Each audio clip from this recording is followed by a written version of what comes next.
안녕하세요. 오늘도 사연살롱을 찾아주셔서 감사합니다. 저는 이촌동에 살고 있는 재혼 여성이에요. 남편과는 대학 CC로 4년 연애 끝에 결혼을 했는데 고작 3년 살고 사별을 했어요. 30도 안 돼서 미망인이 됐을 때는 솔직히 하늘이 제게 내린 벌인 줄로만 알았어요. 신혼 초부터 속으로 매일같이 남편과 이혼할 궁리만 했었거든요. 제가 속아서 결혼했다는 걸 알게 됐기 때문이었죠.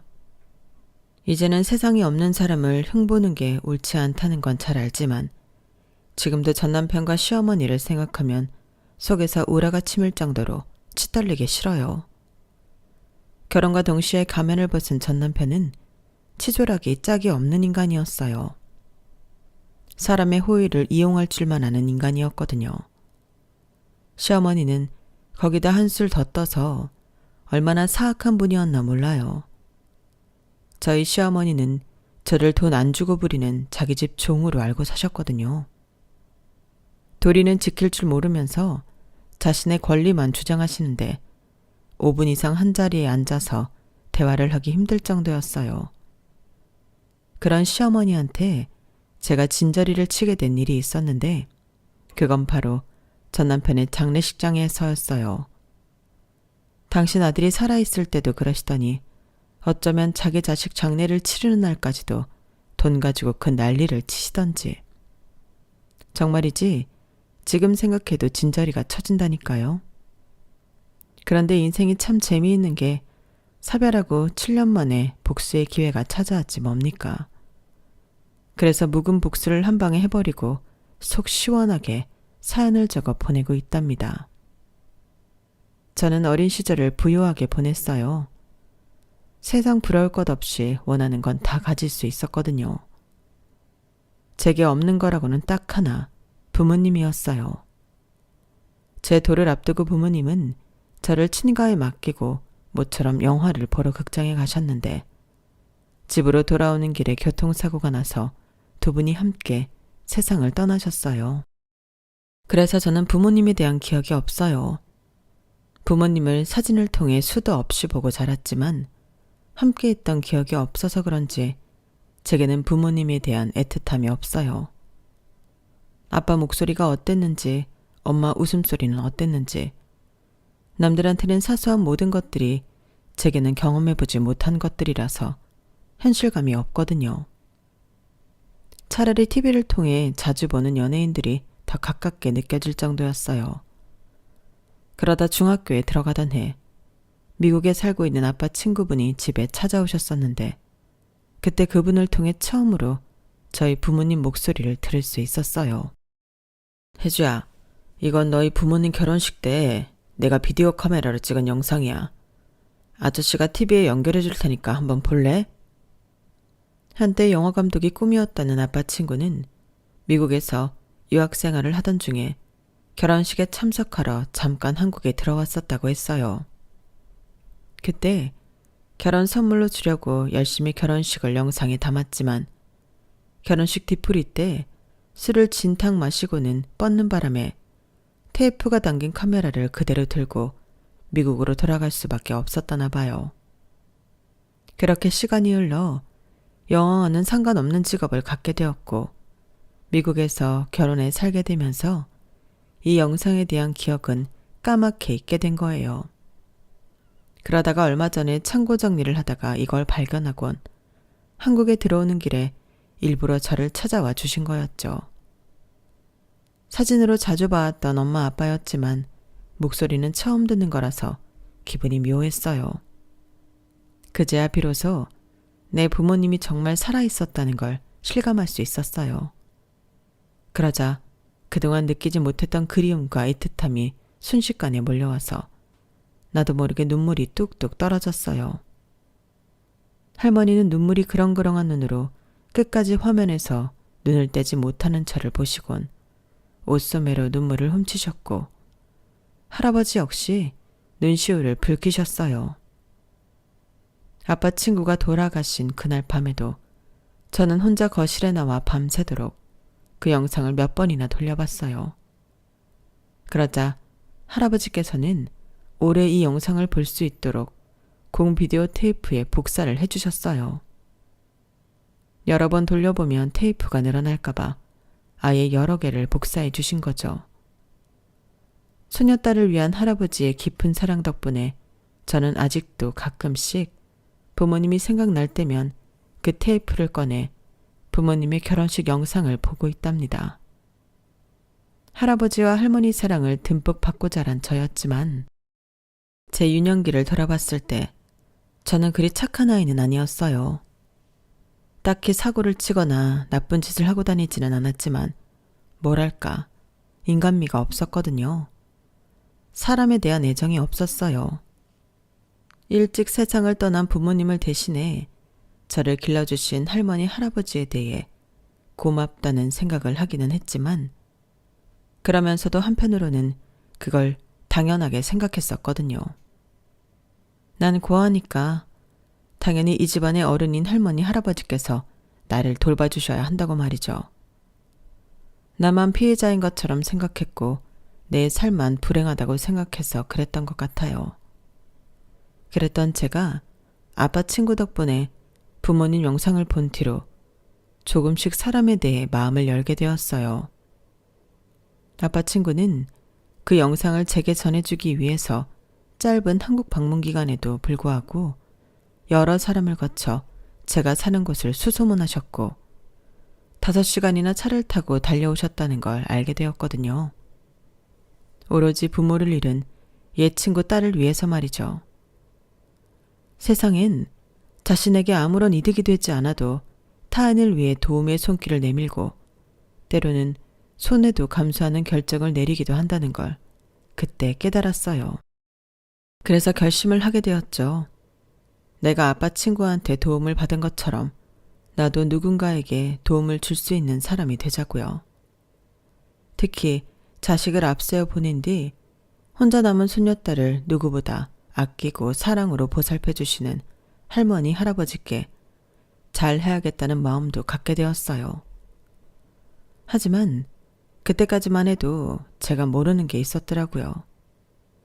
세상에는 타인의 도움에 대해 고마워하기는커녕 당연하게 받기만 하는 사람도 있다는 걸요. 대표적인 사람이 바로 제 남편과 시어머니였어요. 제가 남편을 만난 건 대학교 3학년 때였어요. 당시 저는 영화 동아리 활동을 하고 있었는데 남편도 같은 동아리 회원이었거든요. 비록 과도 다르고 학번도 달랐지만 거의 매일 동아리방에서 마주치다 보니까 같은 과 동기들보다도 더 많은 시간을 보냈던 것 같아요. 당시 남편은 군복무를 마치고 2학년에 복학한 복학생이었는데 가정 형편이 어려워서 동아리방에서 몰래 취식을 하며 지냈어요. 그런 사실을 아는 건 저를 비롯해 3명 정도였는데 그래서인지 남편은 우리 3명한테는 더 허물없이 굴었던 것 같아요. 특히 자신보다 학번이 낮은 저한테는 자신의 궁핍한 상황을 숨기지 않고 당당하게 드러내며 괴롭힘에 가까울 정도로 이용해 먹었어요. 우연히 커피 자판기 앞에서 마주치면 당연하게 커피 한 잔 뺏어 먹고 점심시간에 과 동기들이랑 학식을 먹으러 갈 때면 어김없이 달려와 라면이라도 하나 얻어먹고 가는 시기였죠. 버스 정류장 앞에서 만나면 버스비를 뜯어가고 하다못해 제 주머니에 든 껌 하나라도 꼭 뺏어 먹곤 했어요. 다른 사람들한테는 이 정도로 집요하게 뜯어먹지 않는 것 같은데 저한테만 유독 그랬어요. 하다 이제는 이런 요구까지 하게 이르렀죠. 혜주야, 너희 집 김치 맛이냐? 밤에 라면 끓여 먹을 때 김치가 없어서 죽을 맛이다. 남는 김치 있으면 좀 싸와라. 밑반찬도 덤으로 가져오면 더 좋고. 김치는 있는데요.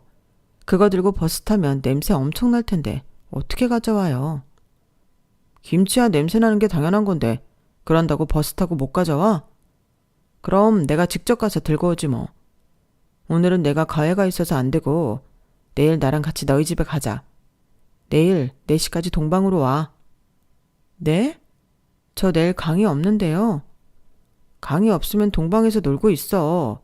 시간 남으면 동방 청소도 좀 해주고. 김치 얻어먹겠다는 사람이 강의도 없는 저를 불러 동아리방 청소까지 지킬 정도로 남편은 뻔뻔한 사람이었어요. 사실 그래서 저는 남편을 좋게 생각하지 않았어요.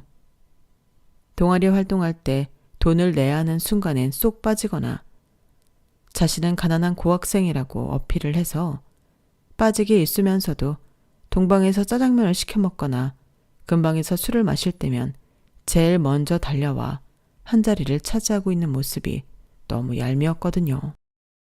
아무리 형편이 어렵다고는 해도 어떻게 말하고 행동하는지에 따라 동정심이 생기기도 하고 아니기도 한 건데 남편한테는 이상하게 동정심이 안 생기더라고요.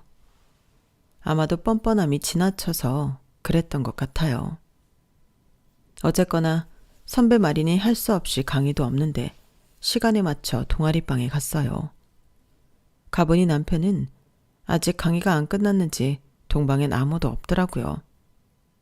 그래서 자판기 커피나 한 잔 마시려고 복도로 나왔는데 남편 목소리가 들리더라고요. 둘러보니 화장실 앞에서 청소하시는 아주머니를 도와 쓰레기 옮기고 있더군요. 치, 나한테는 동방 청소까지 하라고 그러더니 자기는 웬 오지랖이래? 어이가 없어서 나도 모르게 입 밖으로 생각이 툭 튀어나와 버렸어요. 그런데 가만히 보니까 청소하시는 아주머니가 한쪽 팔에 깁스를 하고 계신 게 보이는 거예요. 아주머니는 연신 미안해서 어쩌라는 말을 하시며 어쩔 줄 몰라 하시는데 남편은 넉살 좋게 웃어가며 일을 해대더라고요. 이모님, 자꾸 뭐가 그렇게 미안하다고 그래요? 사람이 살다 보면 도움을 받기도 하고 도움을 주기도 하는 거지. 그게 사람 사는 세상 아니겠습니까? 아, 그런데 어쩌죠? 제가 남자 화장실 쓰레기는 다 옮겼는데 여자 화장실은 들어갈 수가 없잖아요. 이걸 어쩌지? 남편은 곤란한 표정으로 주변을 살피다가 저랑 눈이 딱 마주쳤어요. 그리고는 얼굴에 화색이 돌더니 저를 부르더라고요. 나혜주. 야, 너 잘 만났다. 너 이리 와봐. 남편의 얼굴을 보자마자 제게 뭘 시킬지 알 것 같았어요. 그래서 뒷걸음질을 쳐서 도망을 치려고 했는데 어느새 남편이 성큼성큼 걸어와 소뚜껑 같은 손으로 제 어깨를 탁 잡더라고요. 너 오늘 좋은 일 좀 해라. 그리고는 제 대답도 안 듣고 저를 끌어다 여자 화장실에 던져 넣었어요. 그리고는 밖에서 제가 해야 할 일을 설명하더군요. 강의가 없는 날이라서 기껏 차려입고 학교에 갔던 저는 그날 오지랖 넓은 남편 덕분에 학창시절에도 해본 적 없었던 화장실 청소를 땀까지 흘려가며 해야 했어요. 청소를 하느라 시간이 늦어져서 결국 저희 집에서 김치를 가져오려던 남편의 계획도 물 건너가 버렸고요. 아주머니께서는 고맙다며 남편과 제게 바카스를 한 병씩 주셨어요. 학생들 덕분에 내가 맡은 구역 청소를 잘 끝낼 수 있었어. 고마워서 어쩌지? 내가 줄 수 있는 게 이것밖에 없네. 고마워요, 학생들. 아주머니는 몇 번이나 고맙다고 인사를 하시고는 청소 카트를 끌고 가셨어요.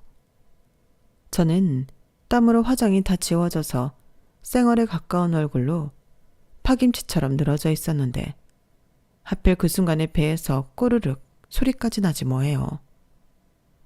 아, 정말 누가 보면 가지가지 한다고 했을 거예요. 그런데 그 순간 생각지도 못한 일이 일어난 거예요. 글쎄 짠돌이 남편이 저한테 그러더라고요. 나혜주, 돈가스 좋아해? 오늘 착한 일 했으니까 오빠가 우리 혜주 돈가스 사줄게. 평소 꾸질꾸질하고 뻔뻔하고 염치 없는 줄만 알았던 남편이 저더러 돈가스를 사달라는 게 아니라 사주겠다는 말을 하자 저도 모르게 이게 꿈인가 생신가 싶더라고요. 말은 사준다고 해놓고 정작 돈가스를 먹고 나올 때 지갑을 놓고 왔다거나 잔돈이 없다거나 하면서 기어이 내 지갑을 털어먹는 게 아닐까 의심을 하면서 먹느라 돈가스가 입으로 들어가는지 코로 들어가는지 모를 정도였어요. 그런데 다 먹고 나니까 정말 남편이 카운터로 가서 2인분 가격을 지불하지 뭐예요. 너무 놀라서 이 사람이 미쳤나 하는 생각까지 했다니까요. 그런데 그게 끝이 아니었어요. 저를 버스 정류장까지 데려다 주고는 1,000원짜리 한 장을 손에 쥐어 주지 뭐예요. 오늘 나 때문에 고생했는데 마음 같아선 택시 태워 보내주고 싶지만 내 사정이 그 정도는 아니거든. 버스비야. 남는 건 아이스크림 사 먹어. 사람이 죽을 때가 되면 변한다고 하잖아요. 그날 남편을 보면서 저는 그런 생각마저 들더라고요. 이 사람이 혹시 시한부 판정이라도 받은 건가 하고 말이죠. 그런데 그동안 미안했다. 내가 워낙 없이 살아서 돈 있는 놈들한테 무시를 당해서 그런가 부자들만 보면 배알이 꼬이고 삐딱선을 타게 되거든. 군 제대하고 반년을 죽어라 이래서 번 돈으로 겨우 복학을 할 수 있었어. 월급이 하루만 늦었어도 등록 날짜를 못 맞추는 거라서 얼마나 마음 졸였는지 몰라. 당일 받은 월급까지 탈탈 털어서 등록금 맞추고 나니까 하숙집 구할 돈도 안 남더라고. 반년을 벌었는데 말이야. 그렇게 힘겹게 돌아온 대학에서 첫 강의 날 교문 앞에서 널 봤어. 기사 딸린 차를 타고 내리더라. 얼굴엔 근심 하나 없이 세상 맑아 보이고 입고 있는 옷이며 가방도 꽤나 비싸 보이더라. 속으로 그랬지. 저런 애는 무슨 복을 타고 나서 저러고 사나. 솔직히 부러웠다. 그런데 그런 너를 동아리방에서 마주친 거야. 하숙집 구할 돈도 없어서 동방에서 도둑잠 자는 처지에 기사 딸린 차를 타고 학교에 다니는 너를 보니까 괜히 심통이 났어. 그래서 더 괴롭혔다. 차라리 네가 성격도 거지 같고 싸가지라도 없었으면 괴롭히면서도 자기 합리화를 했을 텐데 이건 참 순애도 너무 순한 거야. 이래서야 괴롭히면서도 내가 더 미안해지잖아. 오늘만 해도 그래. 선배 같지도 않은 게 김치 좀 달라 그런다고 강의도 없는 게 학교는 왜 오냐? 왔으면 김치나 주고 말 것이지. 하란다고 화장실 청소까지 하면 어쩌냐고. 그야 선배가 하라 그랬으니까 청소하시는 아줌마가 안 됐기도 하고. 그게 문제란 거야. 네가 왜 그딴 것까지 신경을 쓰냐고. 그냥 미친놈이 지랄한다 생각하고 쌩 까면 되지. 그래서 선배가 하고 싶은 말이 뭐예요? 내가 선배 말 잘 들은 게 잘못했다는 거예요? 뭐예요? 아니 그게 아니라 고맙고 미안하다는 거지. 평소와는 달리 그날 남편의 모습은 사랑 고백하려는 여학생 앞에서 수줍음을 타는 남학생처럼 무척이나 귀여워 보였어요. 이런 사람이 그동안 저를 이유 없이 괴롭혔던 그 선배라는 게 믿어지지 않을 정도였죠. 그래서 말인데 앞으로는 조심해. 세상에 너처럼 착한 사람들만 사는 게 아니야. 어떻게든 너를 이용해 먹고 네가 가진 거 하나라도 더 뺏으려고 혈안이 된 인간들이 많다는 걸 기억하란 말이야. 선배처럼요? 그래, 나처럼. 남편은 그제야 피식 웃고는 커다란 손바닥으로 제 머리를 쓰다듬어 주었어요. 그 바람에 저는 온몸에 털이 삐죽 솟는 기분이 들었어요. 그날 집에 돌아온 뒤에도 제 머리 위에 남편 손이 얹혀져 있는 기분이 들어서 얼굴이 자꾸 화끈거리고 헛웃음이 나고 그랬어요. 그게 남편의 의도된 행동이었는지 아니면 진심에서 우러나온 행동이었는지는 알 수 없지만 적어도 그날 이후 제가 남편을 이전과는 다른 눈으로 보게 됐다는 건 부정할 수 없겠네요. 남편은 약속대로 전처럼 저를 괴롭히지 않았어요. 커피 자판기 앞에서 만나도 제 손에 들린 커피를 낼름 집어가는 일도 없고 학생 식당에서 마주쳐도 밥 사달라는 말이 아니라 점심 맛있게 먹으라는 말을 하고 지나갔거든요. 이제야 비로소 모든 게 제대로 돌아온 거였지만 이상하게도 저는 이런 상황이 더 불편하고 싫더라고요. 차라리 내가 뽑은 커피를 당당하게 뺏어서 먹고 제 주머니를 뒤져 껌을 뺏어가고 학생 식당에서 라면 사달라고 조르던 그 남편이 그리울 정도였어요. 괜히 가만히 있는 사람 흔들어서 자기한테 시선이 가게 만들어 놓곤 이제 와서 없던 일로 하자는 식으로 저랑 거리를 두는 게 무척이나 야속했거든요. 여름방학 내내 남편 생각으로 머리가 복잡했던 저는 이렇게는 안 되겠다 싶어 개강하면 바로 남편한테 찾아가 따지라고 했어요. 어떻게든 관계를 확실히 하자고 하려고요. 그런데 개강날 동방에 가보니 남편 짐이 싹 치워지고 없지 뭐예요. 그래서 선배한테 혹시 남편이 하숙집에 들어갔냐고 물었더니 아, 명수 휴학했어. 어머님이 다치셔서 명수가 대신 과수원 일을 해야 한다나 봐. 아버지도 안 계신데 고등학교 다니는 동생도 둘이나 있으니 명수 그 자식 입장에선 나 몰라라 할 수 없잖아.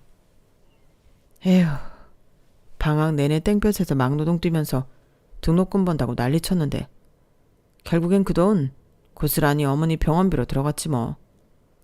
다음 학기엔 제대로 복학할 수 있을런지도 모르겠다. 없는 살림엔 돈 나가는 구멍이 수시로 뚫리는 법이니까. 돈 많은 할아버지 밑에서 살면서 한 번도 돈 때문에 어려움을 겪어보지 못했던 저로서는 남편이 처한 상황을 100% 공감하기 힘들었지만 그래도 그 나이에 감당하기 힘든 일이라는 건 알 수 있었어요. 그래서 어떻게든 도와주고 싶다는 생각이 들더라고요. 평소라면 마음이 그렇다 해도 제가 나서서 뭘 해보겠다는 생각을 안 했을 텐데 그때는 어디서 그런 용기가 났던 건지 무작정 남편 고향집을 찾아갔지 뭐예요. 택시를 타고 마을 어귀에서부터 수시로 동네 사람들한테 길을 물어가며 남편이 일한다는 과수원으로 찾아갔어요. 듣기로는 어머님이 혼자 운영하시는 과수원이라고 했는데 막상 가보니까 어머님은 과수원 주인이 아니라 그곳에서 일을 하는 인부였더라고요.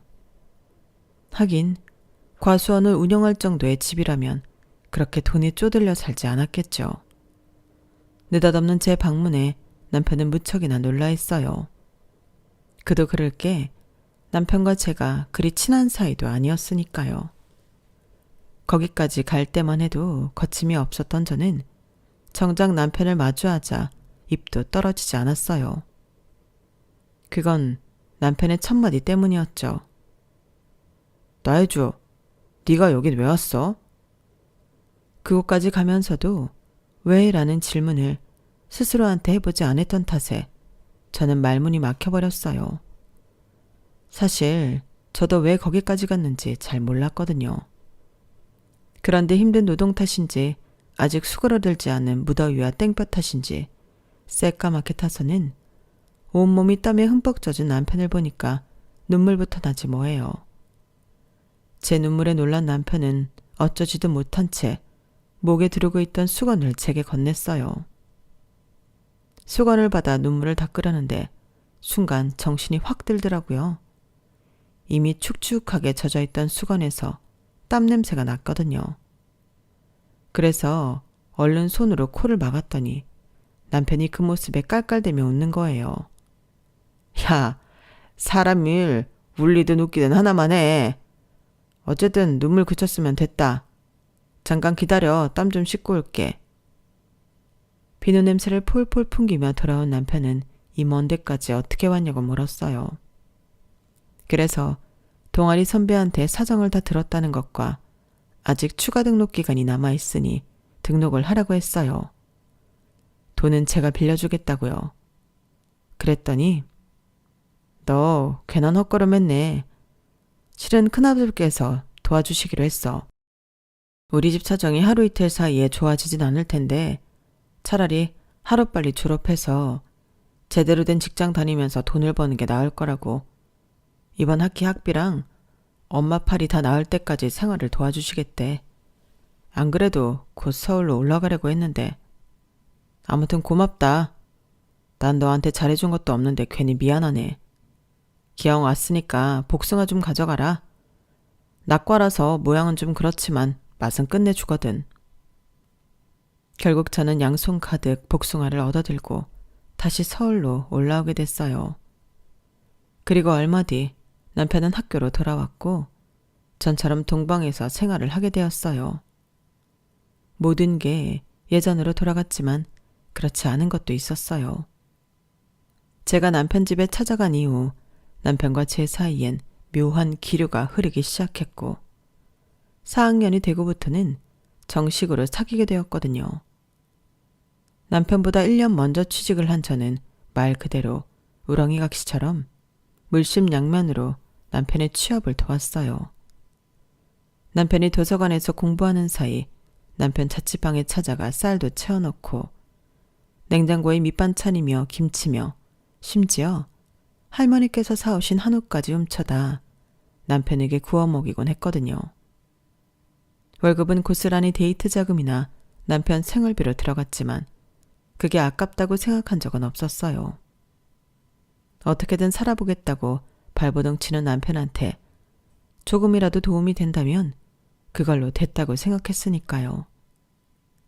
대입을 준비할 때보다 더 치열하게 취업 준비를 했던 남편은 은행에 취직했고 저는 남편 실적을 채워주기 위해 돈 많은 우리 할아버지와 회사 동료들한테 남편이 팔고 있는 이런저런 은행 상품을 권해드리곤 했어요.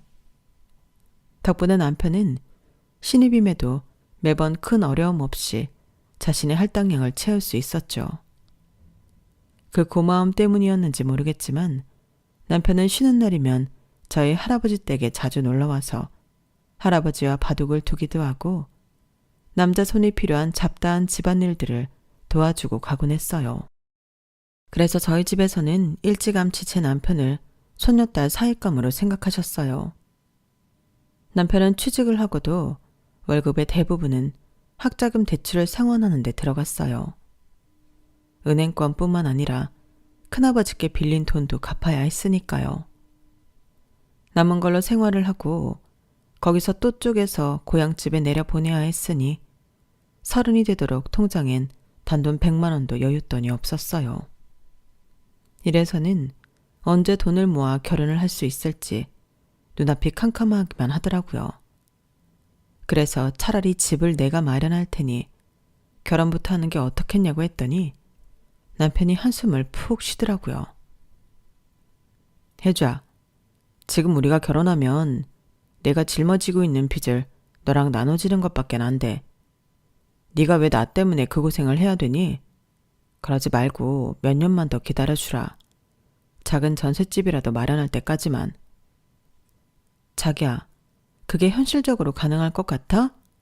요즘 전셋집 보증금이 얼만데. 자기 능력을 무시하는 건 아니지만 현실적으로 어려울 거란 얘기야. 그때 돼서도 온전히 자기 돈으로 전세 보증금 마련은 힘들어. 모르긴 해도 전세 대출을 받게 될 텐데 그럴 거라면 지금부터 같이 벌어서 빚 갚고 전세 대출 받아서 시작하는 게 낫지 않겠냐고. 무거운 짐 혼자 들고 갈 생각 말고 같이 들자. 부부가 그런 거 아니야? 남편도 제 말이 맞다는 건 알고 있었지만 자존심상 선뜻 그러자는 말은 못하는 것 같았어요.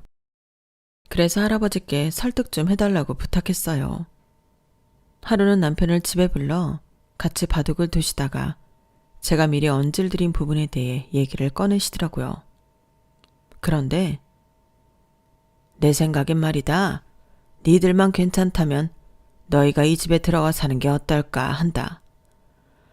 작년에 한 사람이 세상 떠나고 혜주랑 둘이 살려니 나도 많이 적적해서 말이야. 그렇다고 이 늙은이를 너희한테 부양하라고 하는 소리는 아니다.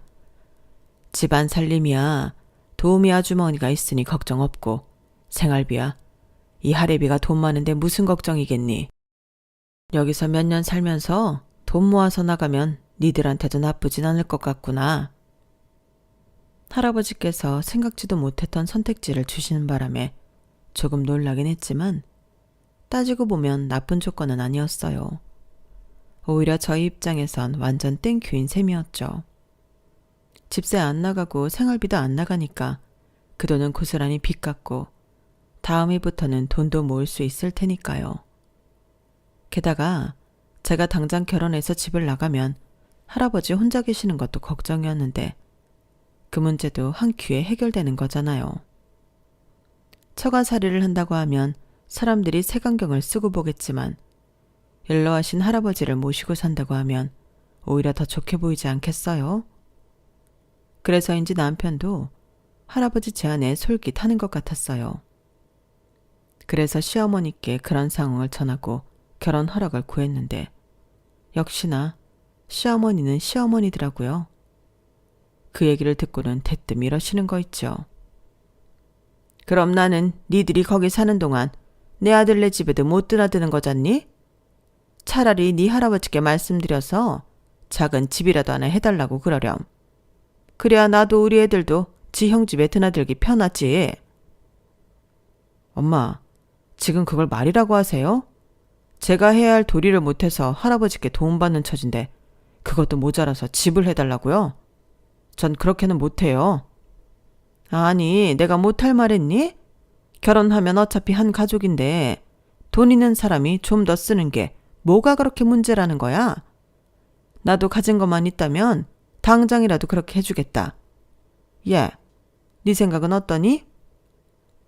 어머님은 대뜸 제게 물으셨어요. 하지만 이건 제 뜻을 듣고 싶은 게 아니라 닥치고 내 말에 동의하라는 무언의 압력 같더라고요.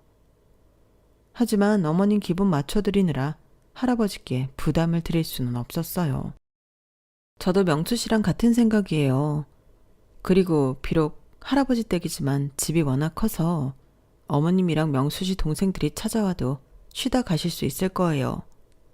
그리고 저희가 평생 할아버지 댁에 살 것도 아니고 집 구할 또 마련할 때까지만 신세를 지는 거니까 이번 일은 어머님께서 져주시면 안 될까요? 너 지금 니네 할아버지 집이 크다고 자랑하는 거니? 네 눈에는 돈도 없는 시어머니는 어른으로도 안 보이는 거야? 뭐? 져줘? 내가 왜 너한테 져줘야 하냐고. 애초에 네가 네 할아버지 모시고 살 생각으로 뒤에서 우리 명수 조종한 거 내가 모를 줄 아니? 결혼도 하기 전부터 어디서 잔머리를 굴려? 넌 내가 그렇게 웃어? 암튼 난 절대 반대니까 그런 줄 알아. 어머님은 절대 안 된다고 못을 박으셨어요. 남편과 저는 아무런 수확도 없이 다시 서울로 올라올 수밖에 없었죠.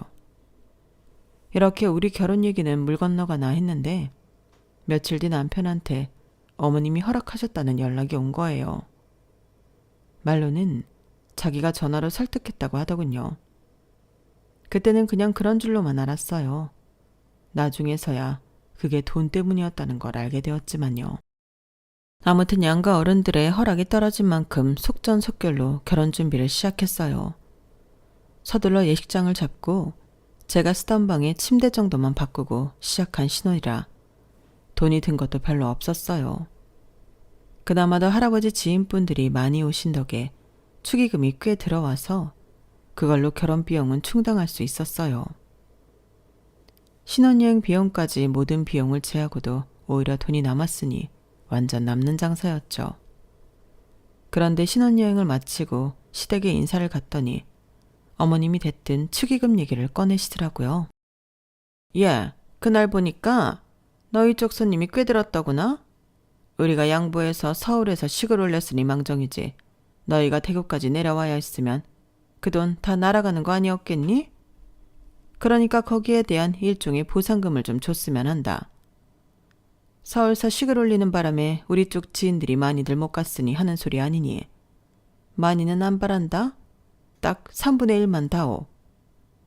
네? 아니 어머님, 그건 말이 안 되죠. 어디까지나 저희 할아버지 지인분들이 내신 돈인데 그걸 왜 어머님께 드려요? 그리고 서울까지 오시는 차편이랑 차에서 드실 밥이랑 간식까지 저희 쪽에서 다 챙겨드렸잖아요. 그 정도면 저희도 할 만큼은 했다고 생각해요. 솔직히 그날 안 오신 분들은 애초에 참석을 안 하시라고 했던 분들 아니겠어요? 그런데 그분들의 몫이 축의금까지 계산에 넣으시면 안 되죠. 게다가 신랑 쪽 식사 비용도 저희 할아버지께서 다 내주셨잖아요. 예, 그게 얼마나 한다고 그러니? 너는 돈 있는 집에서 자랐다는 애가 어쩜 그렇게 씀씀이가 작아? 그깟 몇백 가지고 생색낼 일이냐고? 어머님 목소리가 높아지자 피곤하다고 소파에 누워있던 남편이 볼멘 소리로 그러더군요. 혜주야, 그냥 남은 돈 엄마 드리자. 얼마나 한다고 돈 가지고 얼굴을 붉히고 그러냐? 순간 제가 잘못 들은 줄 알았어요. 평소 돈이라면 저보다 더 벌벌거리는 사람이 한두 푼도 아니고 2천만 원이 넘는 돈을 그냥 주라고요? 이 돈이면 자기 학자금 대출금도 갚을 수 있는데? 제가 진심이라는 듯 남편을 쳐다봤더니 한 번쯤은 져주기도 해야지. 어떻게 매번 이기려고만 들어? 엄마도 우리 할아버지 댁에서 사는 거 허락하셨잖아. 우리도 하나쯤은 져 드리자. 거기서 더 고집을 부리면 저만 돈독 오른 사람처럼 될 것 같아서 남편 말을 따르기로 했어요. 어차피 그 돈은 우리 계획에 없던 돈이기도 했으니까요. 남편 말대로 한번 져드린다고 크게 달라질 건 없다고 생각했어요. 그런데 그날 이후 제가 맡은 건 매번 지는 역할이라는 걸 알게 되었지 뭐예요. 애초에 남편이 어머님을 설득했던 것도 결론은 돈이었어요. 기왕 있는 집에 장가갔으면 한몫 제대로 챙겨야 하지 않겠냐. 그러기 위해서는 돈 지고 있는 할아버지 옆에 있는 게 제일 빠르고 확실한 방법이다. 남편이 어머님을 설득한 말이었어요. 그것도 모르고 저는 남편이 연로하신 할아버지 생각해서 모시고 살 생각을 하는 줄 알았으니 제가 참 바보 같았던 거죠. 결혼하고 몇 달간은 사실 회사 일로 정신없이 바빠서 다른 데에 신경 쓸 겨를이 없었어요. 그래도 다행인 건 집안일을 해주시는 도우미 아주머니 덕분에 집안일에서 해방이 됐다는 것과 제가 자란 집이기 때문에 익숙하고 편했다는 거였어요.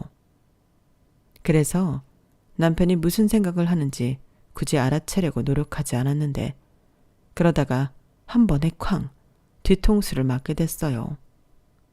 아무래도 남편이 은행원이기 때문에 저희 부부의 월급 관리는 남편이 도맡아 하고 있었어요.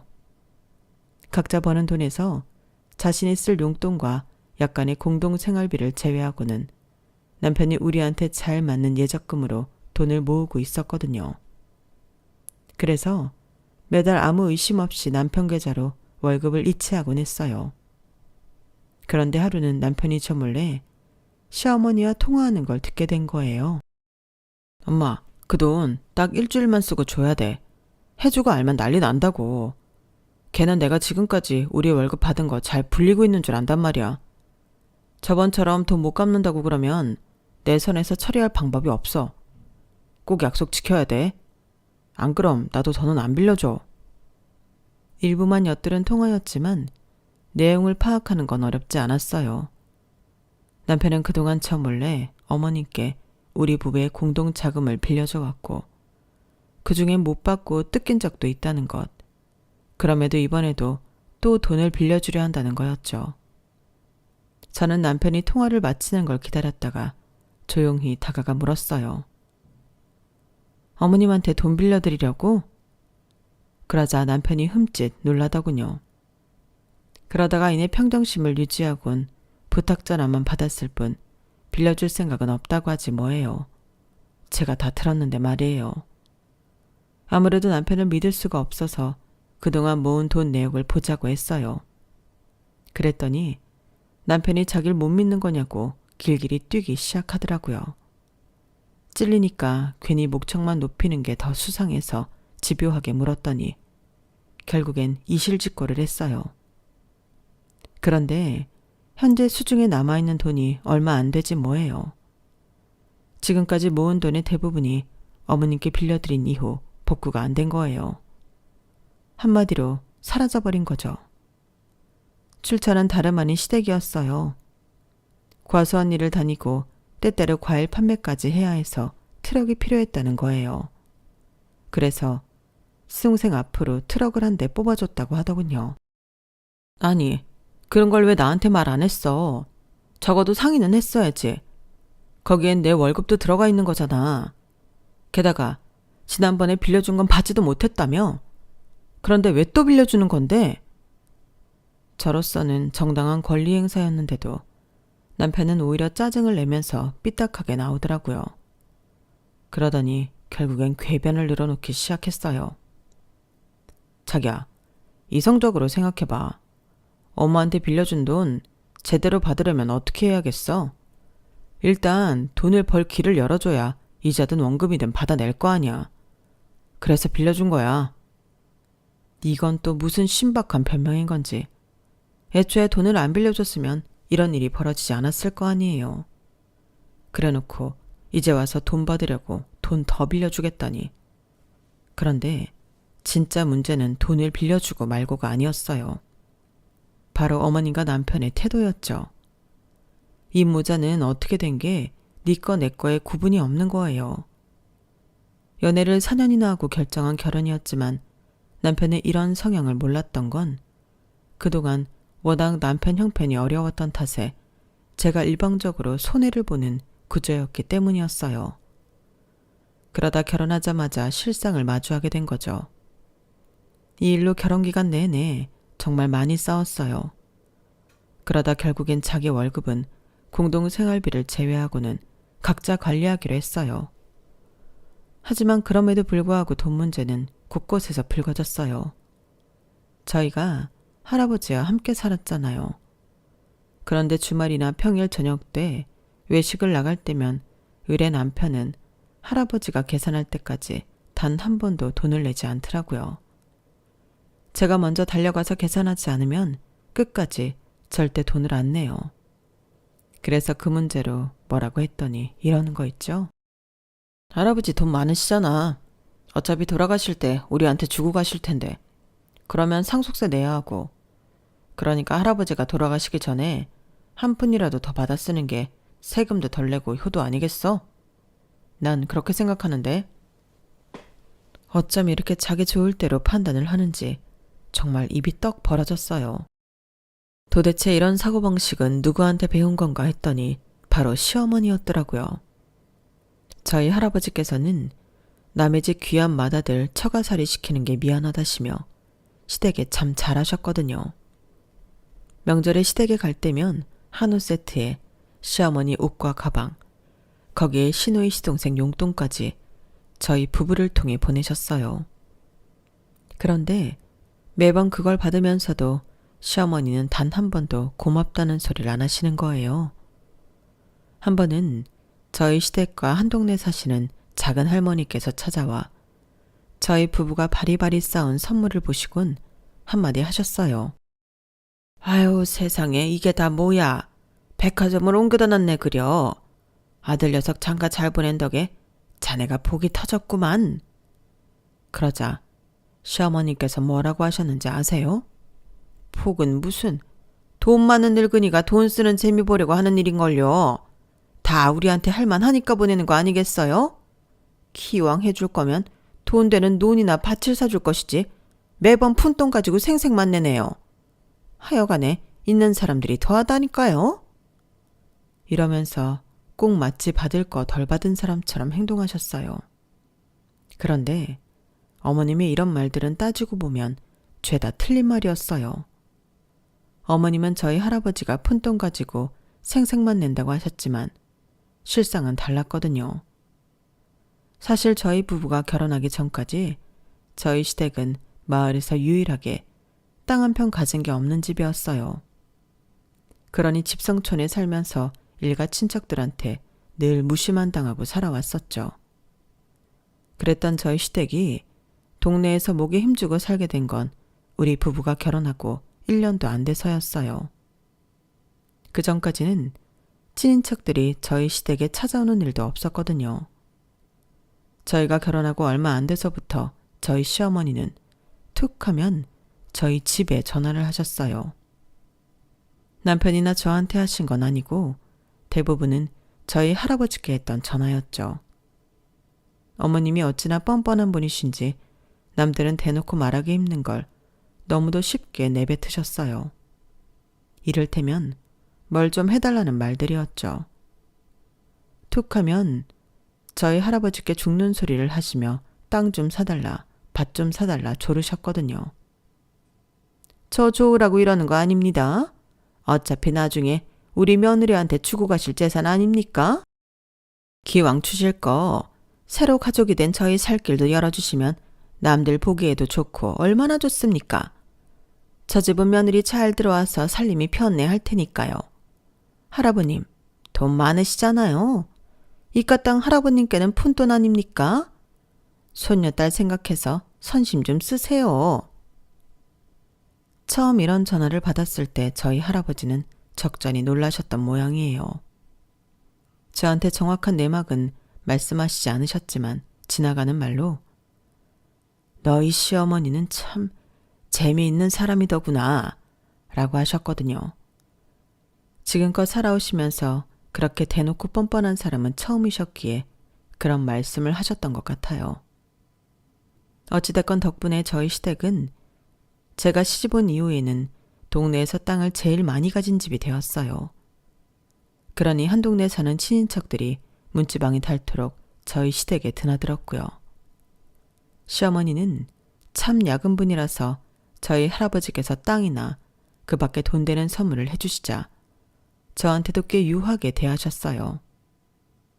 가령 명절에 할아버지 혼자 계시니까 본가에 내려오지 말라고 하신다거나 애는 언제 가질 거냐는 닥달을 잠시 멈추시거나 하는 걸로요. 돌려 말하면 자신이 가지고 싶은 게 있을 때면 앞서 말씀드린 것을 빌미 삼아 저희 할아버지께 흥정 아닌 흥정을 해왔다는 얘기예요. 그건 남편도 마찬가지였어요. 결혼 전에는 저희 할아버지한테 그렇게 잘하던 인간이 결혼 후에는 할아버지가 자신한테 도움을 주실 때만 여우같이 싹싹하게 굴었거든요. 남편과 살았던 3년 동안 한마디로 남편과 시어머니는 저희 할아버지 돈에 따라 자신들의 도리를 했던 것 같아요. 그러다 할아버지께서 노환으로 몇 번이나 응급실에 실려가시는 상황이 발생했고 결국 요양병원에 들어가시게 되자 드디어 민낯을 드러내기 시작하더군요. 자기가 필요한 게 있을 때는 저희 할아버지께 늘 자신을 하나뿐인 손주 사유라고 떠들던 인간이 정작 할아버지가 요양병원에 들어가시고부터는 거들떠도 안 보더라고요. 호랑이 없는 잔치에 여우가 왕이라고 저희 할아버지 집에서 자기가 주인 행세하기 바빴거든요. 그때부터였어요. 시어머니와 시노이 시동생이 툭 하면 서울에 올라와 저희 집에서 살다시피 했던 건요. 하루는 할아버지가 계신 요양병원에 면회를 갔다가 돌아왔는데 남편과 시어머니가 거실에서 과일을 먹으며 그런 소리를 하더라고요. 일단은 영감이 죽기 전에 재산 목록부터 만들어놔. 그냥 네 앞으로 상속해주고 가면 딱 좋겠구만. 나중에 네 명의로 돌리려면 돈도 들고 골치 아프잖니. 그래도 그동안 시골에 네 앞으로 땅을 많이 사놔서 다행이지 뭐냐? 넌 엄마 잘 둔 줄이나 알아. 나나 되니까 발빠르게 네 목부터 챙겨둔 거지. 다른 사람이었으면 그렇게 못했다? 하여간 엄마는 얼굴에 철판을 제대로 깔았다니까. 할아버지한테 땅 사달라는 말을 어떻게 그렇게 잘해? 엄마네 할아버지도 아닌데. 가끔은 내가 들어도 얼굴이 화끈거리더라니까. 내가 나 좋자고 그랬냐? 다 내 새끼들 주머니 채워주려고 그런 거지. 그래도 내가 그렇게 해둔 덕에 세금도 덜 내고 얼마나 좋니? 영감이 죽기 전에 이 집이랑 건물도 네 명의로 돌려놓으면 좋은데. 거기까지 들은 것도 충격이었는데 진짜 충격은 그 뒤였어요. 야, 근데 너 과수원 집 선영이랑 아직도 만나니? 걔 이혼하고 과수원 내려와 있는 거 보고 내가 아주 시겁했다니까. 그러다가 네 처가 명절에 집에 왔다가 니들 사이 눈치라도 채면 어쩌나 싶어서. 아, 그래서 엄마가 우리 보고 명절에 집에 내려오지 말라고 했던 거구나. 하여간 우리 엄마 눈치 하나는 빠르다니까. 나 선영이랑 잘해보려고. 할아버지 돌아가시면 1, 2년 안에 유산 정리해서 챙길 거 챙기고 해주랑은 끝낼 생각이야. 애초에 선영이가 시집만 안 갔어도 얘랑은 사귈 생각도 없었는데 어쩌다 보니 결혼까지 한 거잖아. 선영이도 이혼 딱지 붙었으니까 선영이 아버지도 이젠 나 반대하지 않을 거 아니야. 이젠 우리 집도 예전처럼 자기들한테 꿀리는 처지도 아니고. 아, 이번 생엔 선영이랑 한번 살아보고 싶었는데 일이 되려니 이렇게 또 되네. 우리가 인연은 인연인가 봐. 이놈아, 네 처 앞에서는 절대 들키지 마. 그게 순딩이 같아도 바람난 남편 앞에선 어떻게 변할지 모르니까.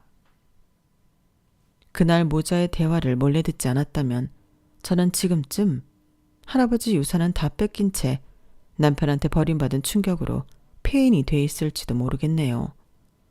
그런데 인생이 그렇게 나쁜 놈들 좋은 방향으로 흐르지는 않더라고요. 저희 할아버지보다도 제 남편이 먼저 황천길을 떠났거든요. 다른 것도 아니고 저 몰래 내연녀랑 드라이브를 가다가 마주 달려오던 덤프트럭에 치여 두 사람 모두 직사한 거예요. 남편 말대로 둘이 인연은 인연이었던가 봐요. 한날 1시에 죽었으니 말이에요. 이미 남편에 대한 배신감에 이혼 전문 변호사와 상담까지 마친 상태였던 저는 그게 앞서 생각지도 않은 결자해지 상황에 웃어야 할지 울어야 할지 행복한 고민에 빠졌지 뭐예요. 그런 저와는 달리 저희 시댁은 말 그대로 초상집 분위기였어요. 그동안 저희 할아버지를 통해 땅을 사들이기는 했지만 어디까지나 그 명의가 어머님이 아닌 제 남편 앞으로 되어 있었거든요. 그러니 시댁은 아주 난리가 난 거죠. 거기다 웃긴 건 남편과 남편 내연녀가 같은 장례식장 1호와 2호에서 동시에 상을 치렀는데 그러다 보니 동네 사람들 사이에서 둘 사이에 대한 얘기가 퍼지기 시작했다는 거예요. 가정에 있는 놈이 바람핀 게 잘못이라는 사람, 이혼녀 주제에 가정 있는 남자한테 꼬리친 여자가 잘못이라는 사람, 양갈래로 편이 나눠지면서 술자리에서 고성이 오갔고 그 바람에 종국에 가서는 양가 부모가 머리채를 잡고 개싸움까지 벌이고 말았어요. 이 사람들 눈에는 남편 잃은 며느리는 보이지도 않는 것 같았어요. 그러지 않고서야 어떻게 제 앞에서 남편의 내연녀에 대한 말을 스스럼 없이 꺼낼 수가 있대요. 그마저도 저는 크게 신경 쓰지 않았지만요. 그렇게 우여곡절 속에 장례가 끝이 났고 장지로 가는 날이었어요. 그런데 시어머니가 장례식장 정리도 하기 전에 저한테 그러시지 뭐예요.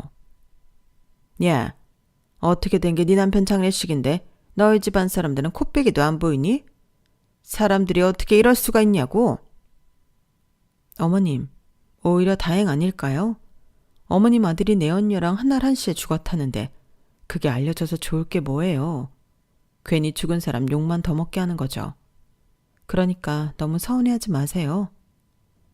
그 말에 시어머니도 더는 따지지 못했어요. 그건 그렇고 장례기간 내내 온 손님들은 죄다 내 아들 손님이니까 정산해서 여기로 보내라. 내 계좌번호다. 바로 입금해 드릴게요. 끝까지 자식 조의금까지 챙기려 드는 시어머니를 보니 이 사람이 과연 자기 아들의 죽음에 슬픔을 느끼는 사람인가 하는 의구심마저 들었어요. 그래서 저는 그 자리에서 바로 어머님께 입금을 해드렸어요.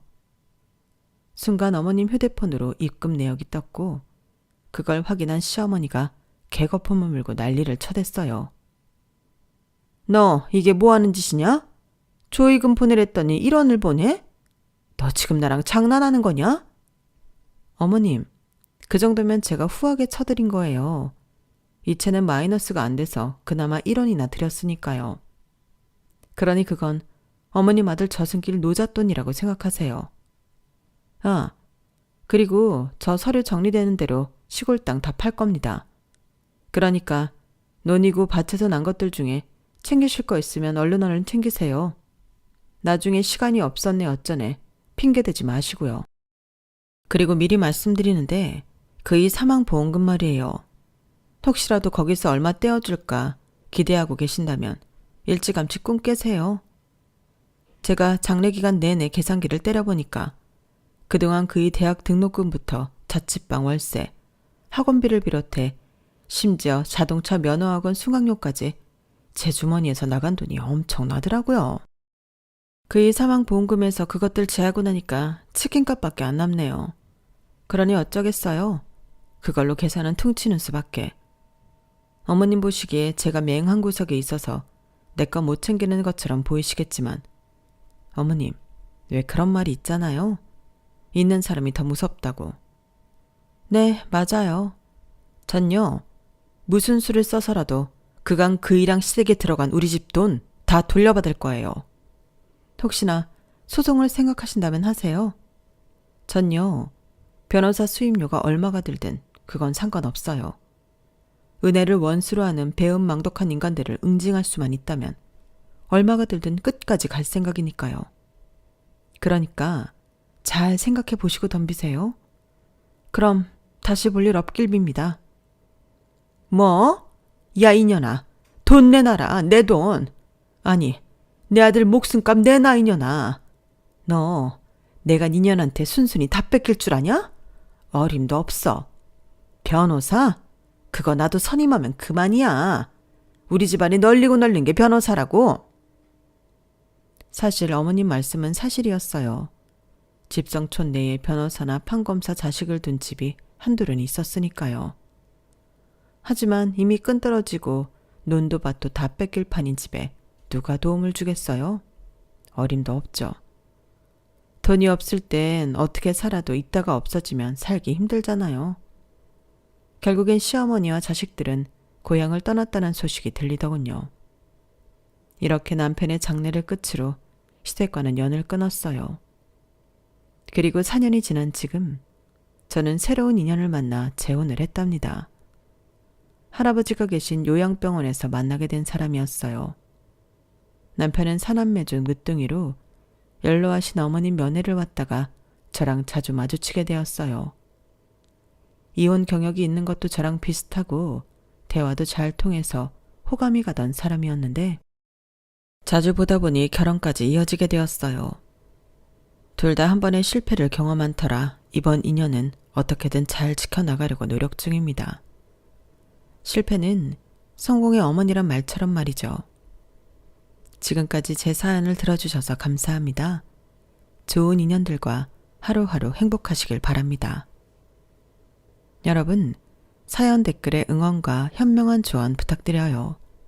좋아요와 구독은 저에게 큰 힘이 됩니다. 오늘도 좋은 일 가득하세요.